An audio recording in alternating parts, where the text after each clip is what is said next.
శ్రీ గణేశాయ నమః. శ్రీ గురుభ్యో నమః. శ్రీమాత్రే నమః.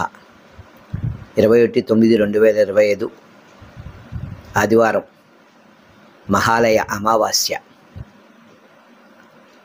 భాద్రపద కృష్ణపక్షము నుండి భాద్రపద అమావాస్య వరకు మహాలయ పక్షాలు అంటారు. మన పెద్దలు ఏ లోకంలో ఉన్నా, ఏ జన్మలో ఉన్నా, వారు గతించిన తిథి గుర్తుకు లేకపోయినా, లేక ఆ తిథులలో మనకి పనుల ఒత్తిడి వలన మర్చిపోయినా, మహాలయం అమావాస్య అద్భుతమైన రోజు.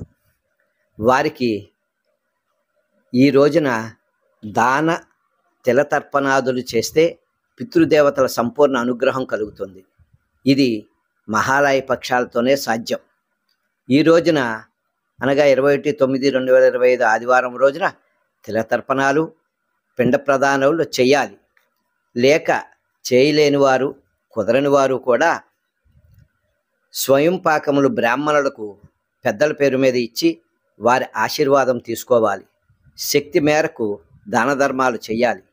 ఈ మధ్యాహ్నం 12 గంటలకు ఒక అరటి ఆకులో మనం వండుకున్న ఆహార పదార్థాలు పెట్టి దక్షిణం వైపున ఆ విస్తర ఉంచి పెద్దలకు నమస్కారం చేసుకోవాలి.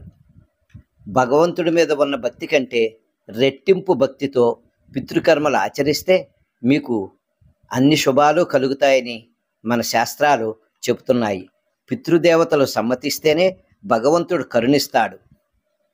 పితృదేవత ఆరాధన వలన పుణ్యం డిపాజిట్ చేసుకున్నట్లే. మనం ఆచరించండి.